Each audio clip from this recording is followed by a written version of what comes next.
பயிற்சி 5.2 question number 2ல் 4வது சப்டிவிஷன் செவ்வகல நீளம். ஸோ செவ்வகல நீளம் அப்படின்னாலே இந்த ஃபார்முலா ஞாபகம் வரணும். போன சப்டிவிஷனில் அதே தான் பார்த்தோம் இல்லையா? செவ்வகலத்தின் நீளம் இஸ் ஈக்குவல் டு 2b² அது எவ்வளோன்னு கொடுத்துருக்காங்க? 4. ஓகே. அடுத்து குவியங்களுக்கு இடையேயான தூரம். ஸோ குவியம்னா எஸ் டேஷ் தானே குவியம். இதுக்கான டிஸ்டன்ஸ் எஸ் ஃபார்முலா தெரியும் நமக்கு. என்னது? S dash is equal to 2AE. எவ்வளோ கொடுத்துருக்காங்க? 4√2. அதை எடுத்து எழுதிக்கோங்க. ஸோ இதை கேன்சல் பண்ணால் இங்கே 2ன்னு வரும். AE is equal to 2. ஏஇக்கு பதிலாக சின்னு எழுதலாம். ஏன்னா C is equal to AE. Okay, C கிடச்சிருச்சு. அடுத்து இங்கே செவ்வகல நீளம் கொடுத்துருங்களா, அதாவது குவியங்களுக்கு இடையான தூரத்தை வச்சு சி கண்டுபிடிச்சிட்டோம்.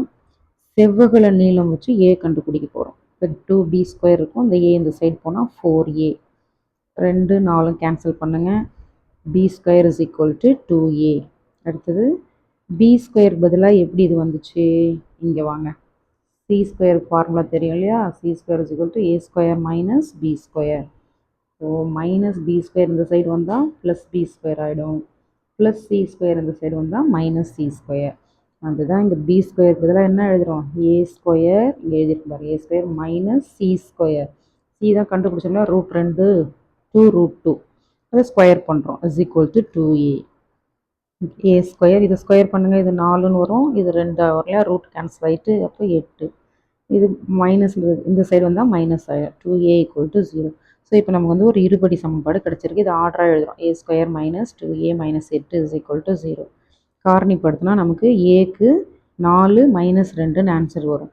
ஏ வந்து -2 நாட் பாசிபிள். ஏல அது ஏன்னா ஏபி எல்லாமே பாசிட்டிவாக தான் இருக்கும். நீள்வட்டமாக இருந்தாலும் சரி, அதிபரவளையமாக இருந்தாலும். அதனால் மைனஸ் வந்து நம்ம எடுத்துக்கக்கூடாது. இப்போ ஏ ஈக்குவல் டு 4 ஏ கிடச்சிச்சா? அடுத்து நம்ம வேலை a² என்னென்னு எழுதுவீங்க? 16. அடுத்து நம்ம b² கண்டுபிடிக்கணும். இதோ பாருங்கள், b²க்கு இந்த கண்டிஷனிங் எழுதிருக்கலாம். b² is equal to 2a. A கிடச்ச உடனே அதை எடுத்துகிட்டு போய் இதில் போய் பிரதியிடணும். இப்போ b² இஸ் ஈக்குவல் டு 2, ஏக்கு பதிலாக 4 போட்டிங்கன்னா 8. b² இஸ் ஈக்குவல் டு 8ன்னு கிடச்சிருச்சு. ஓகே. நெட் வச்சு பாருங்கள், ஒய் ஹெச்ன்னு கொடுத்துருக்காங்க. அப்போ ஒய் ஹெச்னா நமக்கு a² வந்து y² கீழே வரும் இல்லையா? படமும் பாருங்கள், ஒய் ஹெச்சுக்கு இப்படி போடுறோம். ஃபார்முலா எப்படி எழுதணும்? x² by b² plus y² by a². So நீள்வட்டத்தில் இந்த a² தான் முடிவு பண்ணும். அது x ஹெச்சா ஒய் ஹெச்சான்றது. x² கீழே இருந்தால் நெட் ஹெச்சு எக்ஸ் ஹெச்சுன்னு வரும். ஒய் ஹெச்சு கீழே இருந்தால் நெட் ஹெச்சு ஒய் ஹெச்சுன்னு வரும். ஸோ இந்த ஃபார்முலாவை குழப்பிக்காமல் பார்த்துக்கோங்க. இப்போ நம்ம கண்டுபிடிச்ச மதிப்பெல்லாம் பிரதிடலாம். x² பை b² என்ன கண்டுபிடிச்சிருக்கோம்? 8 எழுதுங்க. ப்ளஸ் y² பை a² எவ்வளோ? a 4னா a² 16 equal to 1. So இதுதான் ஆன்சர்.